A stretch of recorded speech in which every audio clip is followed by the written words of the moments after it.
안녕하세요. 초면이 아니기 때문에 반갑습니다. 오늘 오전에도 정말 시간을 같이 하고 또 오후에 앉는 게 무척 힘드실 텐데 이렇게 와주셔서 감사합니다. 제가 오늘 주제로 잡은 것이 효의 현대적 이해라고 했는데 왜 현대적이라는 말을 붙였을까?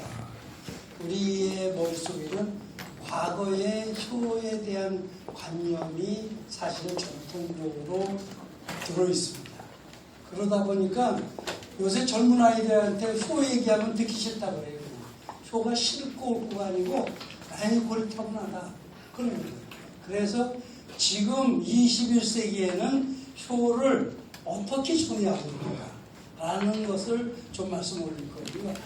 또 아울러서 첫날도 우리 연합회 회장님이 인성교육의 중요성을 말씀해 주셨기 때문에 이번에는 그러면 우리가 어떻게 효가 바로 된 나라를 세우기 위해서 할 수 있을까 하는 것을 제안해 보려고 합니다. 저는 조금 전에 강사님이 소개해 올렸습니다만 저는 사실 대한노인의 충남연합회 노인대학 대기 학생으로 지금 입학원서를 제출한 이승원 이사들입니다.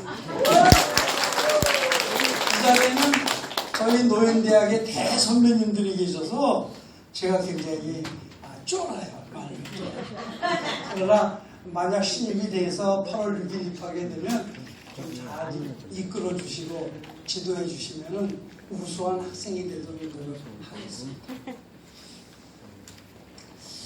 먼저 인성교육과 효에 대해서 잠깐 말씀을 올리는데 여기 나오는 분이 누구냐면 게오르기라는 루마니아 사람.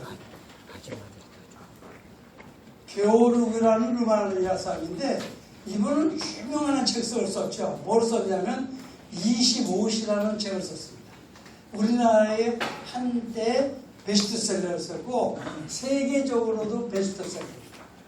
근데 이분은 루마니아 사람인데 루마니아 사람이라는 이유 때문에 독일에 끌려가서 수용소에서 생활했던 분이고 목사님이십니다. 신부님이십니다. 신부님.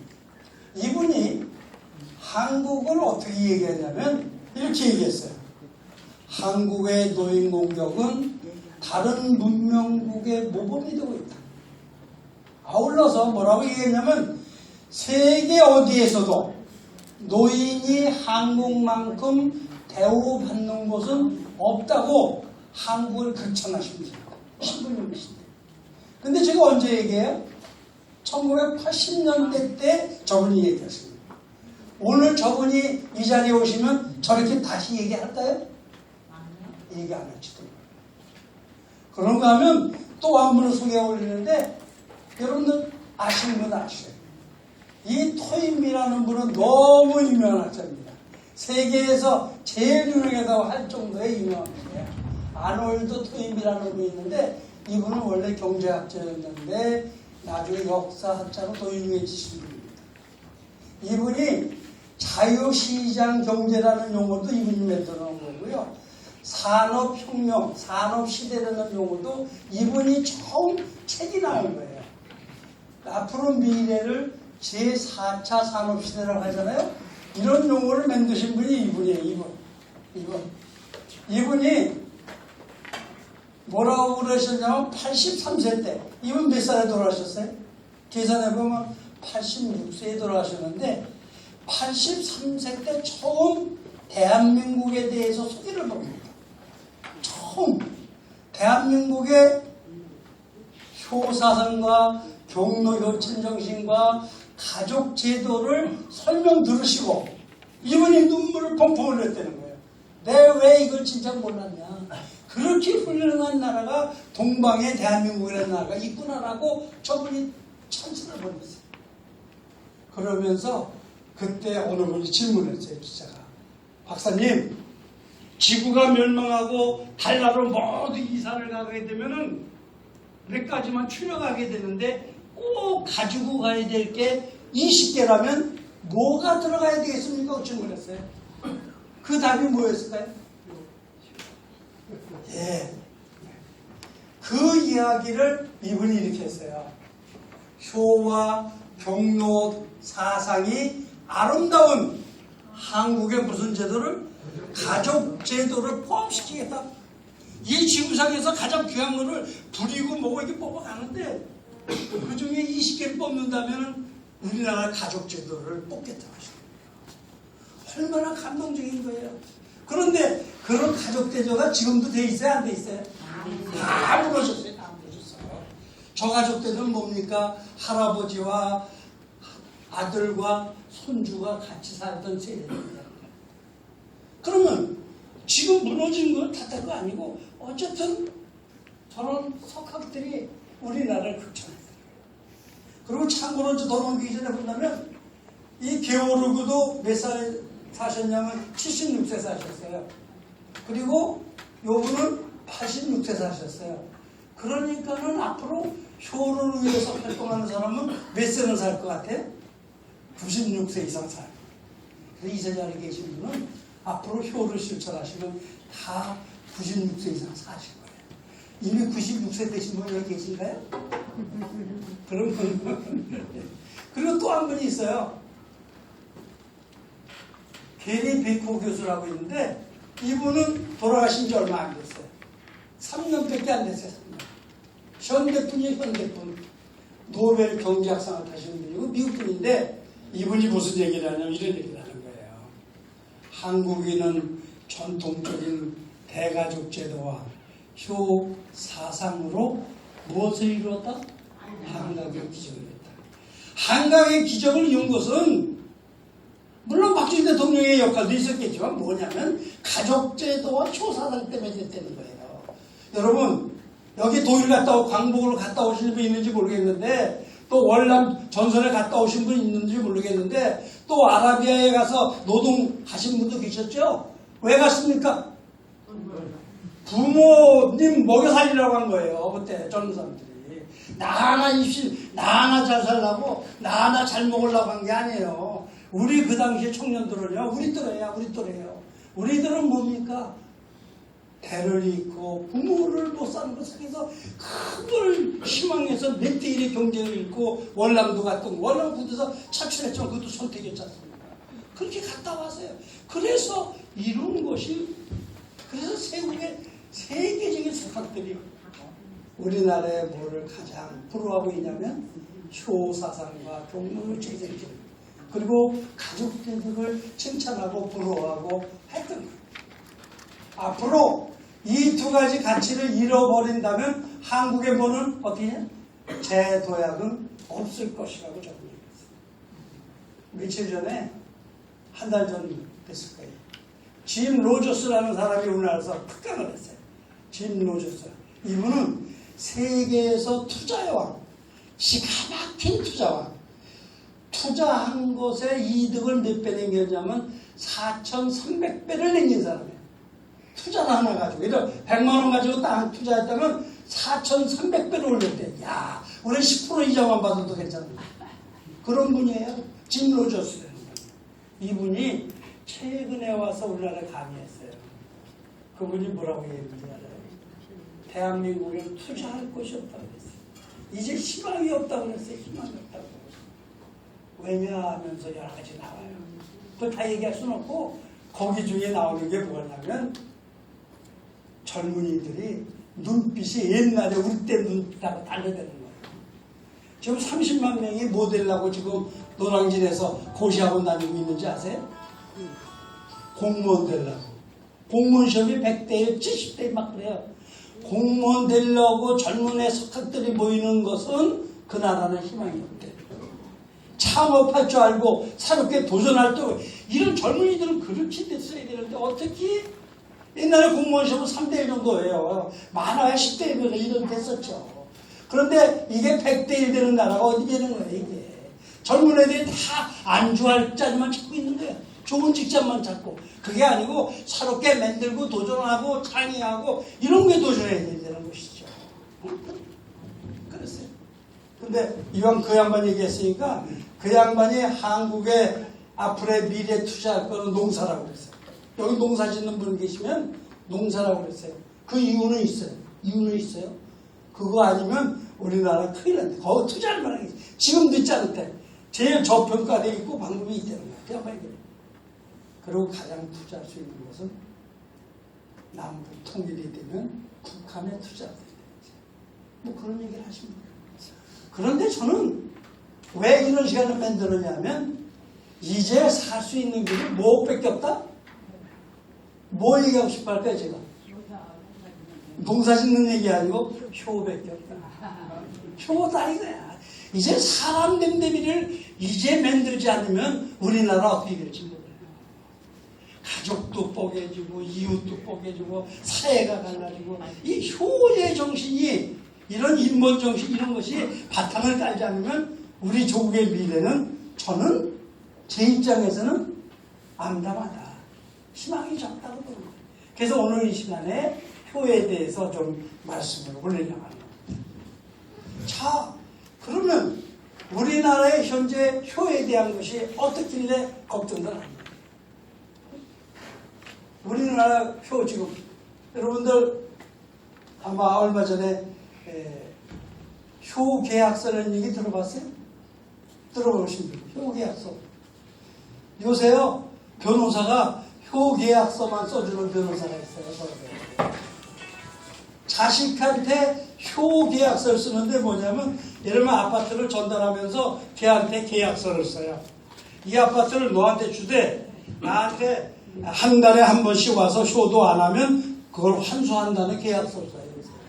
그런 세상이 되어버렸어요. 이게 효계약서. 대구에 뭐 의사인데 엄청 그 할머니가 86세인데 혼자 1인 시위를 해. 피켓을 들고 이런 불효가 어디 있냐 하면서 그 아들 의사 되게 하기 위해서 1,000만 원짜리 보약도 먹였고 병원 진다고 다 했는데 한 달 용돈도 안 준대 이놈 자식이. 그래가지고 86세 할머니가 피켓을 들고 혼자 1인 시위를 하고 있는 거예요.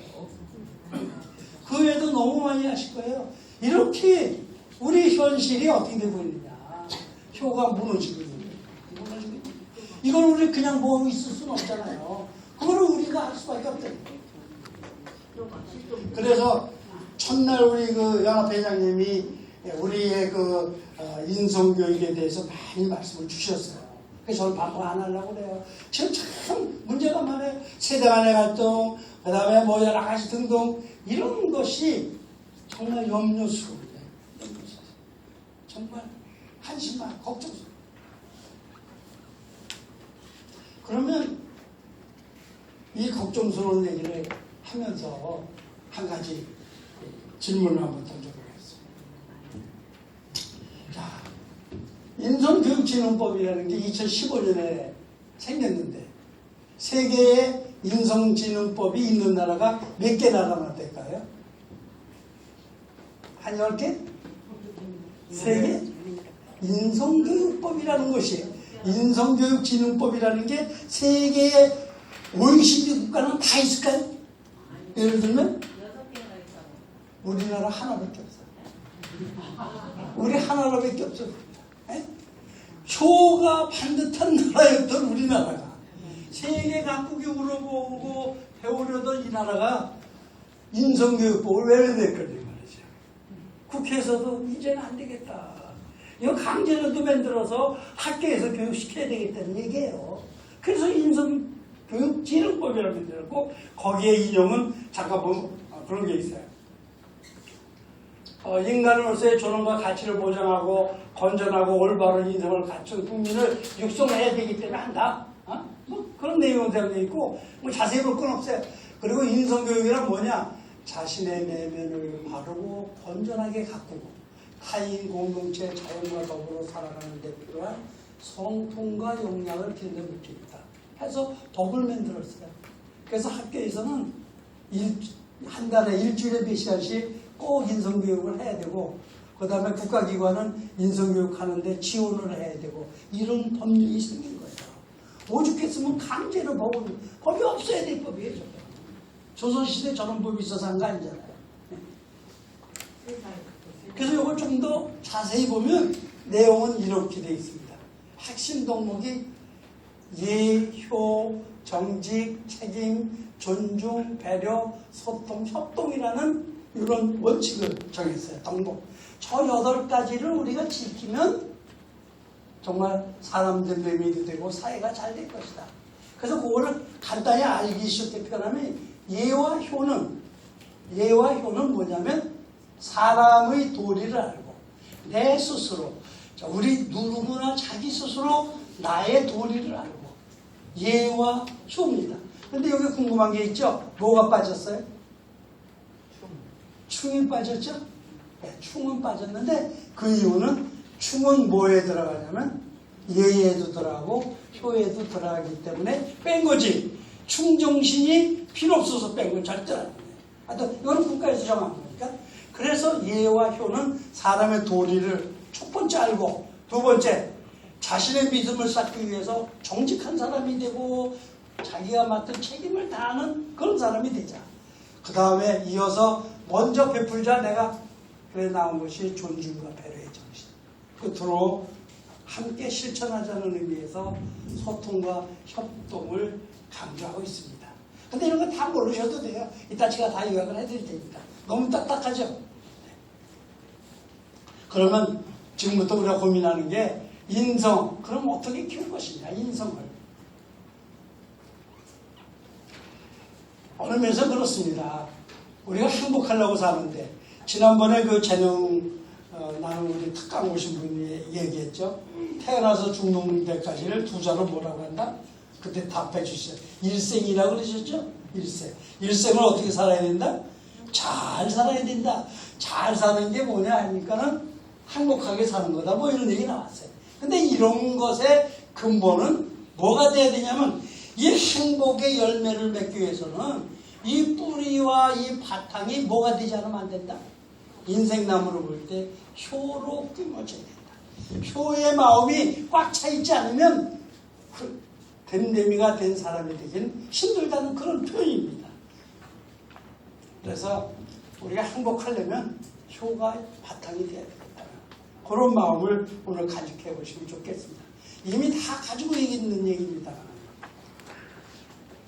그러면 이제 현대적인 효에 대해서 그냥 간단히 요약해 볼게요. 옛날에 우리가 어릴 때 할아버지 부모님한테 배웠던 효와 지금의 차이는 이겁니다. 첫째, 효는 쌍방향성의 윤리다.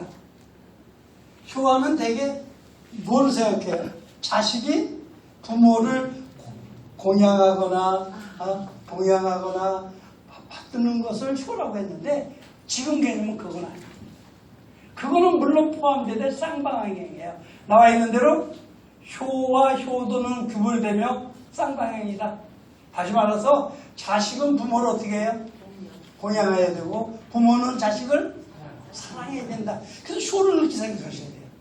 근데 우리 여태까지 뭐 어떻게 생각했냐면 효는 자식이 부모에게 잘해드리는 건 효다. 이렇게 해석했는데 현대적인 효는 그렇게 생각하지 않아야 된다.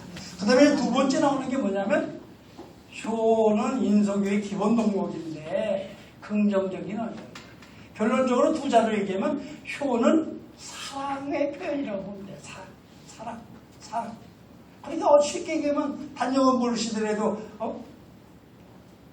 아들이 부모를 사랑하고 부모가 자식을 사랑하는 그런 긍정적인 것이 현대적인 효다. 네 번째는 과거와 현재와 미래를 잇는 문화다. 다른 말로 표현한다면 옛날부터도 효는 우리나라에 존재해왔고 다른 나라에도 존재해왔고 앞으로도 존재할 것이다. 존재하지 않을 경우에는 이 인류는 삭막하고 무너지는 세상이 될 것이다. 그 다음에 이어서 효교육은 알게 하는 것으로 출발해서 실천하게 만드는 것이다. 그 과정에 대해서는 좀 이따 좀 더 말씀 올릴게요. 그래서 그 과정은 이렇습니다.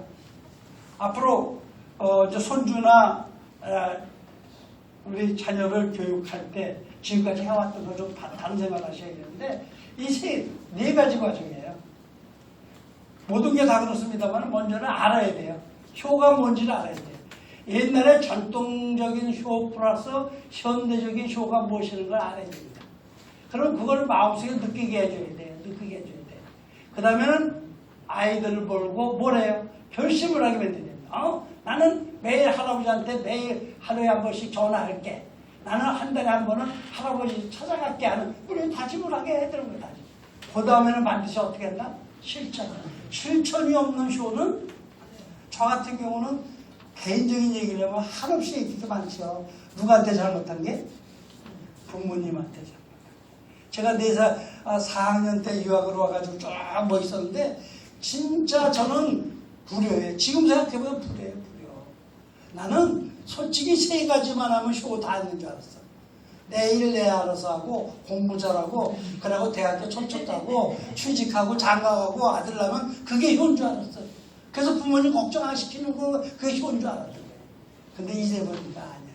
그게 아니에요. 진짜 엄마 아빠하고 손도 잡기도 하고 때도 닦아도 껴안아보기도 하고 이 뭔가 진짜 같이 살아가는 그런 걸 못한 거예요. 저는 태어나서 10년 동안만 부모님과 살고 다 떨어졌어요.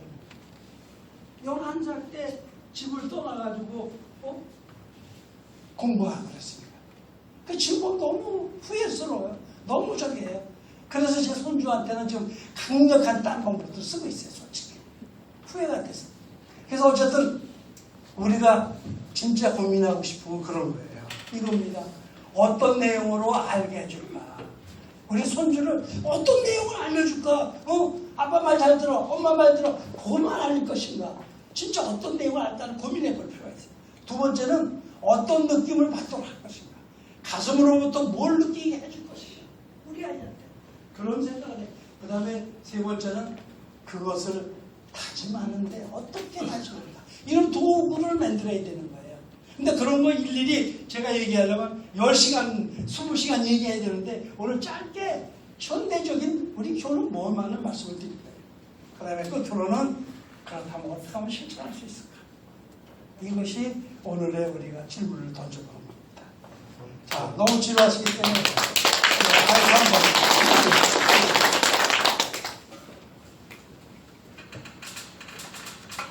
사실 이 지와 정 쪽은 교육자들의 책임이고 의와 행 쪽은 사실은 자기 자신의 문제예요.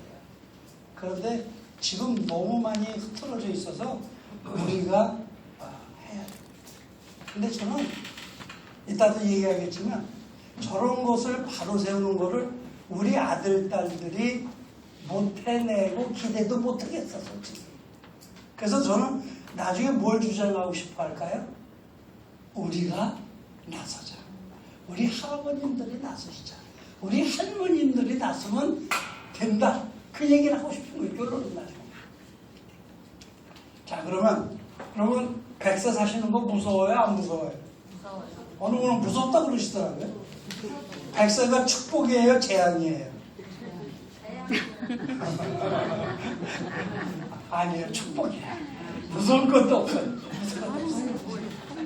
자, 그러면 나이 들면 지금 무서운 게 뭐예요? 한번 얘기해 보실래요? 아무나? 상품은 없습니다. 건강이요. 치매 무섭다. 네, 또 건강, 예, 건강. 네. 돈은 다 걱정 없으세요? 하여튼 뭐가 무서울까? 나이 들면 제일 무서운 게 뭘까? 외로우며. 외로움. 어느 분 있어요? 저하고 자주 만나죠. 네. 정말 우리 사랑하는 사람들 많아요. 다 사랑해야 돼요. 그 옆에 있는 분한테 사랑한다고 인사 한번 해보세요. 사랑합니다. 약속하시고 아까 우리 센터장님 얘기하잖아요. 스킨십 굉장히 사랑해요. 스킨십 최고예요. 손 좋으면 안아주는 거 최고예요. 그러면 사람이 얼마나 오래 살기 좋을까요? 얼마나 사시면 좋겠어요? 85, 6세 또? 네. 그렇지. 네. 그 다음에 늙으면 무슨 죄로 살까?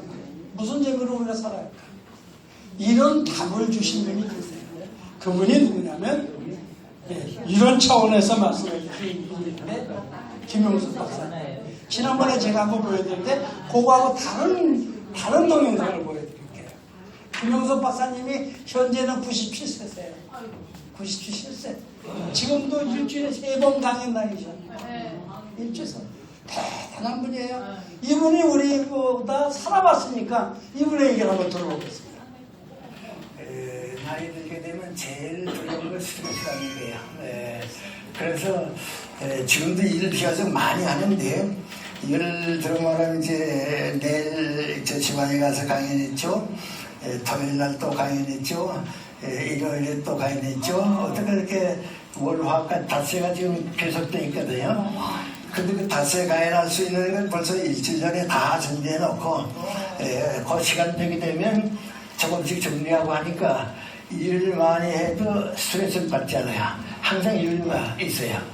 근데 이건 나이 들게 되면 그렇게 못 살면 일에 몰려서 스트레스 때문에 자기를 유지하지 못해요.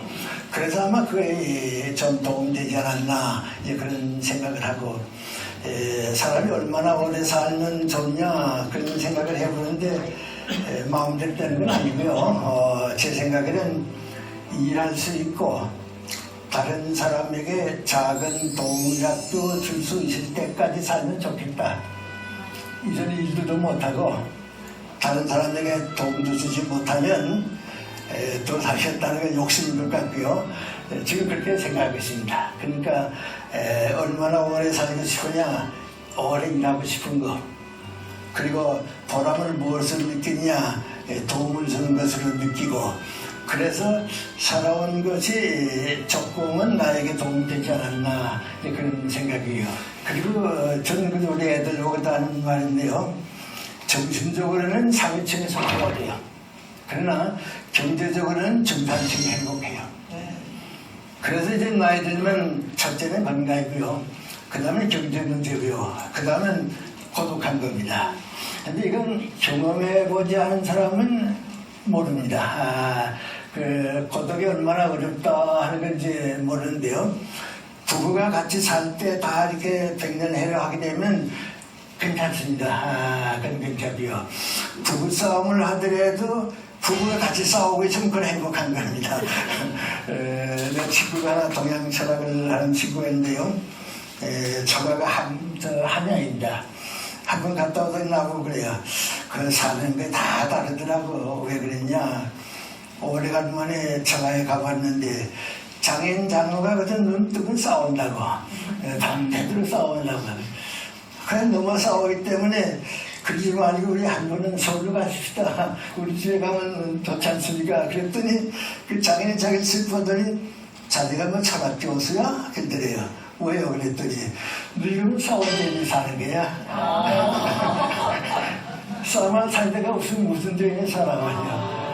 그래서 그게 어서 한 말이 뭔가니 행복은 다 다르더라고 하죠. 그런데 늙어서 싸울 상황만 있으면 그건 행복한 겁니다. 근데 그것까지 없어지면 그땐 이제 고독해지는데요. 예를 들어 말하면 이제 남편이 죽고 부인이 혼자 남았다 하면 아들, 딸 집에서 다 오라 그럽니다. 손주도 봐달라고 하죠. 생활에 도움 주니까 다 오라 그러는데 어머니가 세상 떠나고 아버지가 혼자 남으면 이거 쓸모가 없습니다. 오라고도 안 하고 와달라고도 안 하고 그래서 내 친구들 가만 보면요 70대에 남편 혼자 상대되는 사람이 제일 힘듭니다.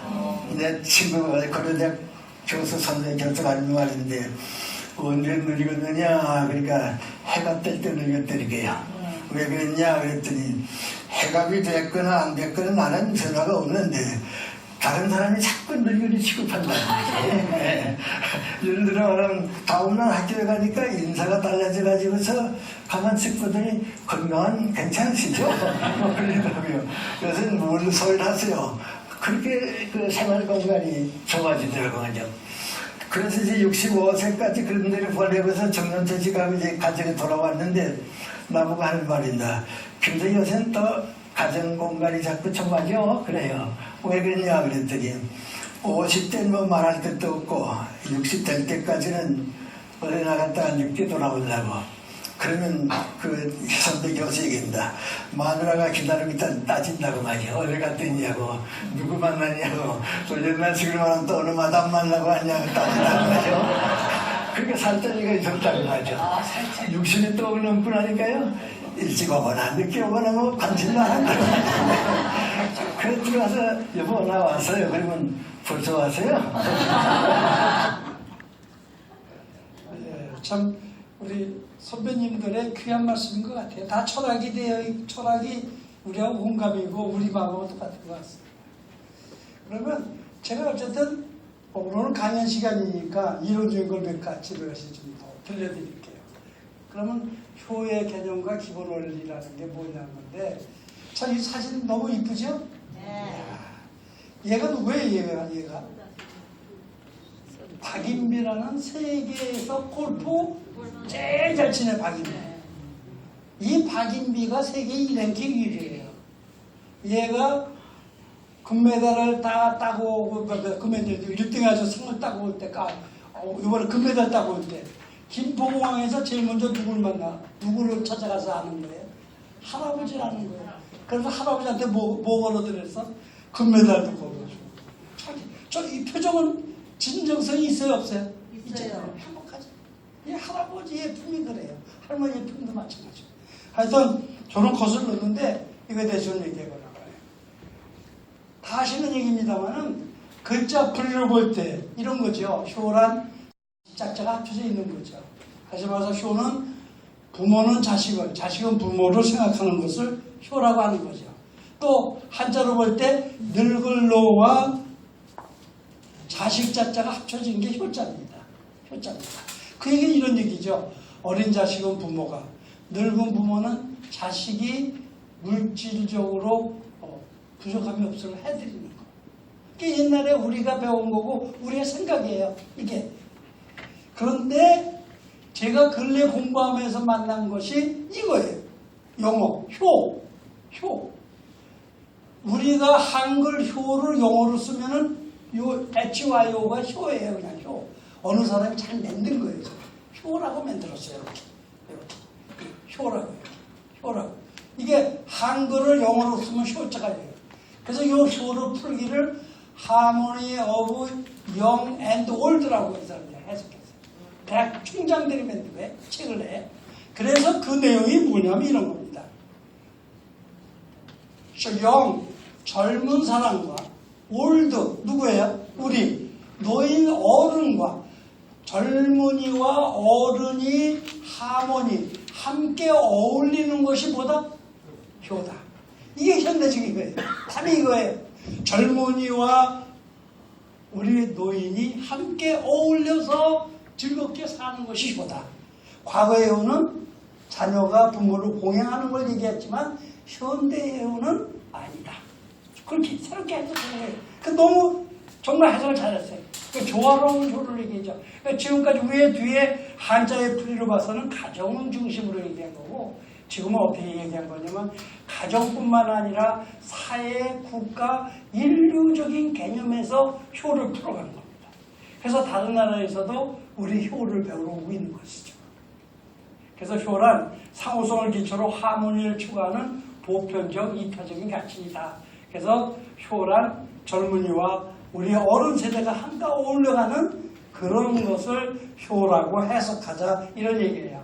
효의 개념은 가정윤리와 가족사랑의 효, 그런 개념도 있고, 보편 타산성이며 이타성의 효도 있고, 행위적이고 당위적 효가 있는데, 이런 거는 교재에 써 있으니까 나중에 보세요.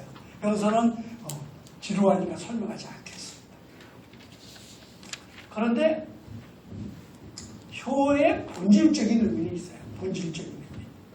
첫 번째가 뭐냐면 원초적인 사랑이 되는 거죠. 여러분들 동물의 왕국 같은 TV 많이 보죠? 그 미세한 동물들도 다 부모가, 애미애비가 그 자식을 사랑해서 개들이 독립해서 활동할 수 있도록 하는 거 다 보잖아요. 이거는 원초적인 것이다. 원초적인 거다. 이거는 배우고 안 배우고 해서 되는 게 아니고, 인간이라면, 이 세상에 있는 생명체라면 근본적으로 갖춰야 될 그 덕목이다. 따라서 이게 무너진다는 것은 인류가 무너지는 거와 똑같다, 그런 얘기예요. 그런데 두 번째는 효는 사랑의 확정성을 가진다. 사랑의 확장성. 그 얘기 이런 얘기예요.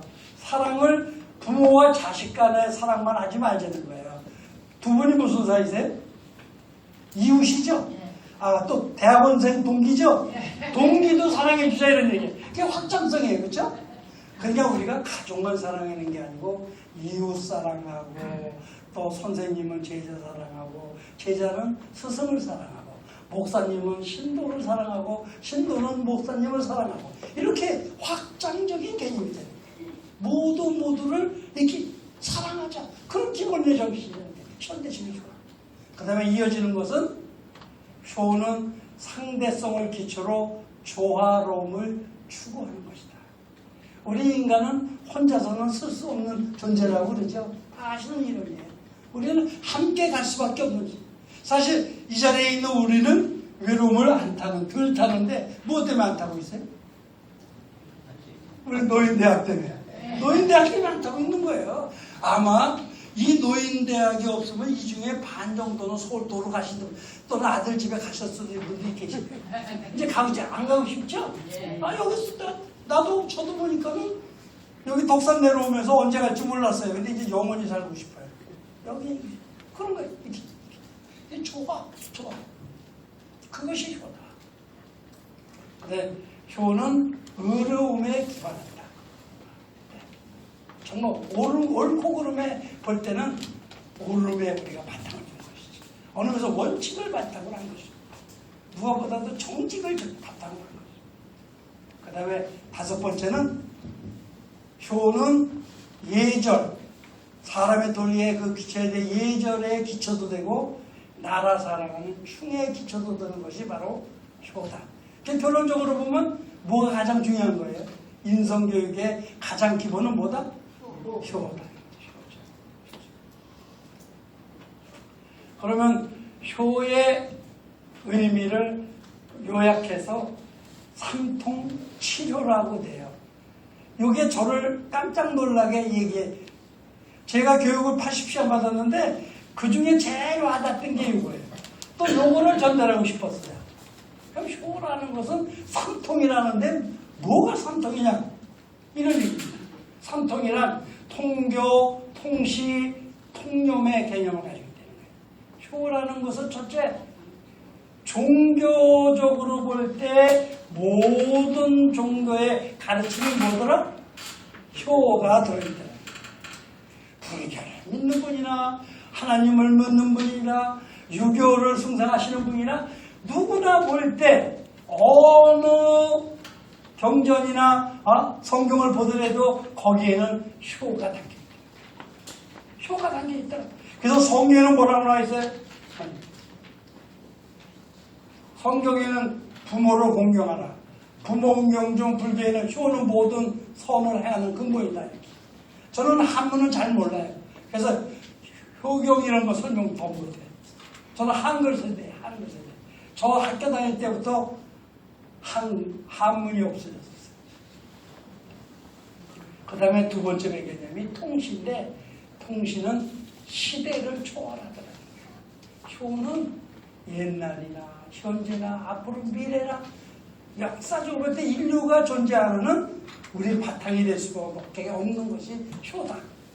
그 다음에 세 번째는 효는 이념과 사상을 초월한다. 이념과 사상.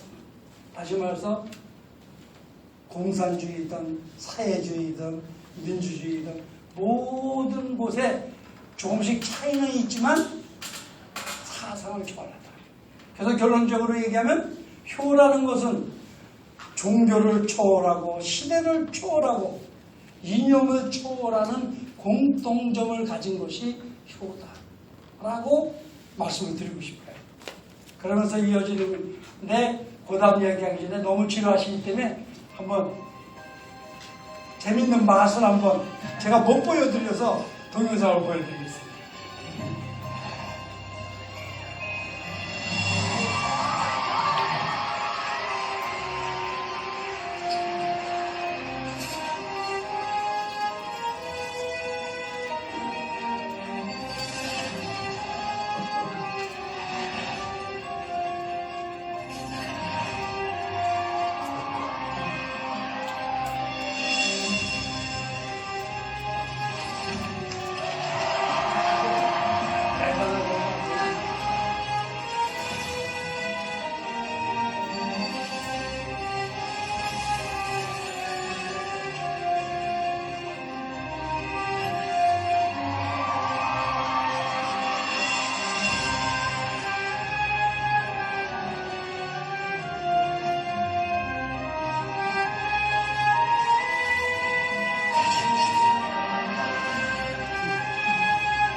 세계 수준.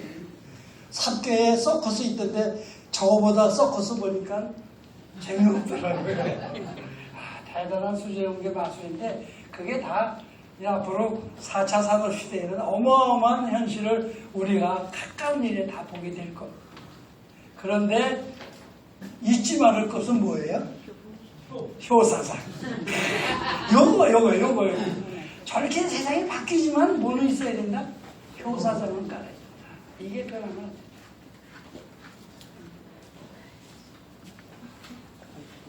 그 다음에 7호인데 이런 7가지. 효란 하나님을, 부처님을 또는 조상님을 공경하는 것이 효다. 아버님께 효도하는 게 효가 아니고 현대적으로 그거 저게 효다. 두 번째 또 뭐 부모만 효도하는 게 아니고 누구? 어른들. 옆에 집 아저씨, 옆에도 어른도 존경해야 되는 거야. 또 누구 공경해요? 스승까지. 윗사람. 나보다 위에 분들을 공경하는 게 효였죠. 그 다음에 세 번째 뭐예요? 내 자녀를 사랑하는데 나뿐만 아니라 뭐예요? 어린이. 그래서 아까 사례 발표하셨지만 아침에 초등학교에 가서 뭐 하셨어요?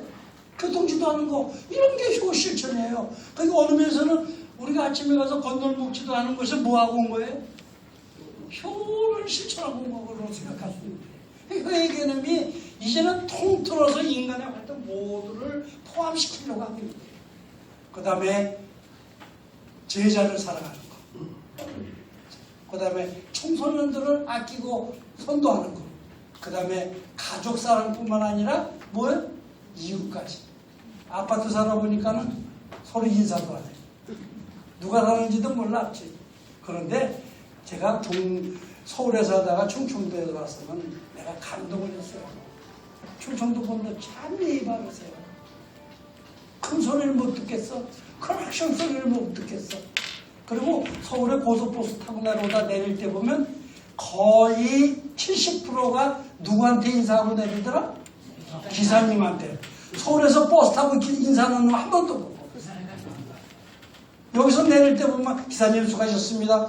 저는 안 하다가 이제 습관 들었어요. 안녕하십니까. 저도 그래. 이게 충청도 정신이에요. 저는 아직 충청도 와서 제일 감사하는 게 박수 치세요. 이게 충전의 고장 예산 홍성에 와 있기 때문에 너무 행복해요. 그래서 저는 이제 나머지 인생의 재능 기부는 이 효를 위해서 제가 하여튼 모든 걸 바치려고 하고 있는 사람 중에 하나인데 어쨌든 그런 거예요. 그리고 여기 중고아파트 사는데 보니까 그래도 모르는데도 아파트에서 인사 많이 하더라고요. 엘리베이터 타면 70, 80%는 인사를 해요. 그래서 제가 이제 앞장섰죠. 그러니까 고당부터 젊은이도 인사하더라고. 그게 우리 고장인 것 같아요. 그 다음에 더 확장한 게 이런 부분들입니다. 생명 존중뿐만 아니라 뭘 사랑하자? 자연도 사랑하고 환경도. 이런 정신이 다 효예요. 그 다음에 끝으로 이웃사랑, 다른 나라도 사랑하고, 여기 덕산 가보니까는 외국에서 온 사람들 다문화 많더군요. 걔들 무서워할 거 없더라고. 걔들 사랑해줘야 될 것 같더라고요. 그래서 인류까지 이런 전체를 포함한 것이 무슨 생각? 효사생. 효라는 게 중요해요, 안 중요해요? 중요한 거예요. 넓고도 깊고도 소중하고 우리가 해야 될 부분이 효인 거예요.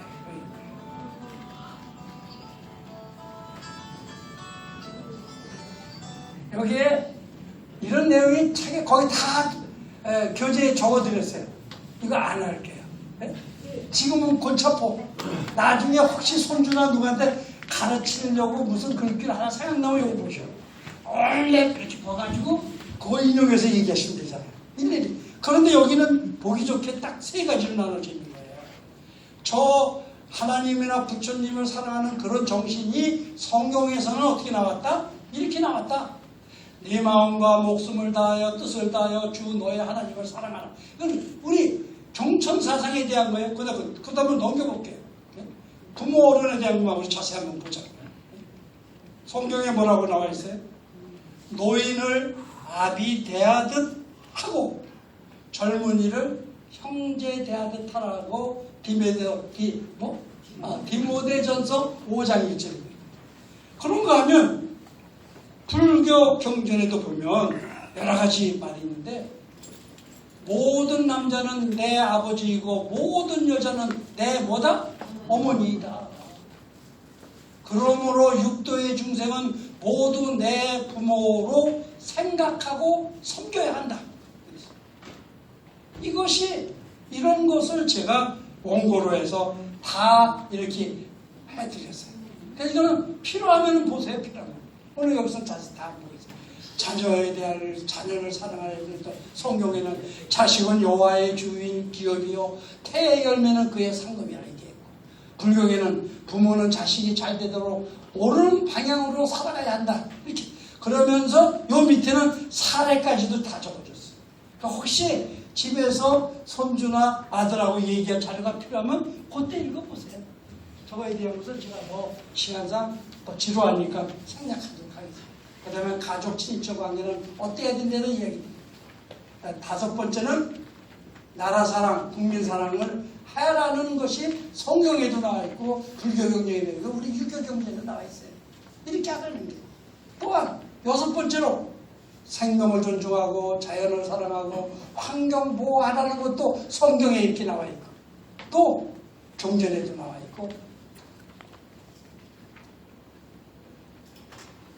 정말 너무 딱딱했죠? 아니요. 저는 정말 다 주무시고 걱정했어요. 근데 역시 효가 가득 찬 분들이라 더 말똥말똥하세요. 그런 의미에서 제가 이미 아시고 있는 거지만 쉬는 시간을 더 많이 드리려고 해요. 인류봉사 이런 것도 이렇게 기억이 다 있는 겁니다. 그래서 이런 이론을 바탕으로 우리가 이웃을 사랑하고 정말 위해준다면 아마 우리 홍성부터 또 우리 예산부터 더 좋게 얘기하면 내포부터 더 좋게 얘기하면 우리 대한노인의 충남연합회 노인대학으로부터 아마 이런 정신이 퍼져나가려고 생각합니다. 많이 지루하셨죠? 효는 어떻게 행할 것인가? 정신적이요, 물질적이요, 이것도 골치 아파. 그냥 집어넣게. 그러나 제일 간단한 건 사실은 우리 자식한테 그 얘기는 해줄 수 있어. 야, 부모 걱정하지 않게 해주는 게 제일 필요해, 사실. 힘없어. 우리는 이렇게 배우고 왔어. 그다음에 뭡니까? 먹고 주무시고 입을 거 불편하게 해드리는 게 효인 게 틀림없어. 그 다음에 또 상호적으로 노력해야 된다. 그런데 이것을 애들한테 어떻게 표현할까가 굉장히 중요해요. 야, 아버지의 걱정을 끼치면 안 되는 거야. 그게 무슨 말인지 못 알아듣는데 그거를 다르게 해서 하게 만들어야 되는 거예요. 그런 기법은 우리가 계속 연구하고 하면서 해나가야 돼요. 그래서 그런 거를 연구하는 사람들이 요새 많아졌고 그런 거를 위해서 만든 것이 충남 인성 교육원이라는 거를 만들었어요. 그래서 요거 31일 날 홍성 적십자 봉사관에서 군수님도 오시고 교육감도 이런 분도 초청해가지고 지금 이번에 창립대회를 해요. 그래가지고 그래서 한번 우리 이쪽부터 정말 효운동을 일으키자. 그런 운동이 일어날 거예요. 그런 분들을 위해서 박수 한번 보내주세요. 효를 가르치는 공부 잘하는 거예요. 그래가지고요 중학교에서 말썽꾸러기 중학교 졸업하는 놈들 50명을 뽑았어요. 고등학교도 가기 싫어하고 대학교를 못 가는 걸 뽑았어요. 그래가지고 고등학교를 만들어가지고 3년 동안 교육을 시켰거든요. 그런데 걔들 중에 몇 프로가 대학교를 갔을까요? 80%가 대학 갔어요. 80%가. 그리고 그 중에 하나는 모 대학에 수석 합격했어. 그런데 그분이 한 바탕이 뭐였을까요? 효교육이었다는 거예요. 효교육. 카이스트의 유명한 박사님인데 기회 되면 그분 소개 올릴게요. 이 효를 알아야만 훌륭한 사람이 된다는 거예요. 효가 바탕이 아닌 애들이 공부 많이 하면 뭐 돼요? 사기꾼 되는 거예요. 사기꾼. 효가 바탕이 인간이 되어 있지 않은 그런 애들이 공부 잘하고 컴퓨터 잘하면 뭐 돼? 해커 되는 거예요. 해커 이렇게. 남이 돈 빼가고 그래. 중국 애들이 요새 많이 하죠? 우리 통장에서 막 빼가고 그래. 그러는 거 하는 거예요. 그러니까 이런 게 바탕이 돼야 된다는 거예요. 그래서 공부도 잘하려면 뭐 해야 된다? 효를 가르쳐야 돼.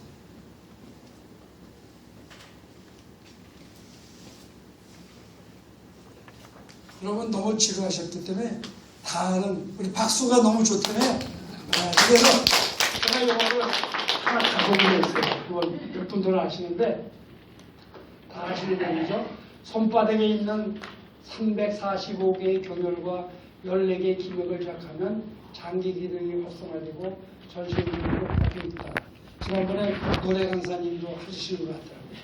미국 조사에서 보면 직업 분류로 공명의 장사 사람들은 지휘자이고 피아니스트이다. 이것은 뭐냐면 손 운동을 많이 했기 때문에 장수했다는 얘기거든요. 그래서 박수의 종류를 보니까 여러 가지가 있더라고요. 그래서 합장박수라고 있죠. 아시는 단어입니다. 혈액순환의 도해를 한번 해보시죠. 합장박수. 아시는 거예요.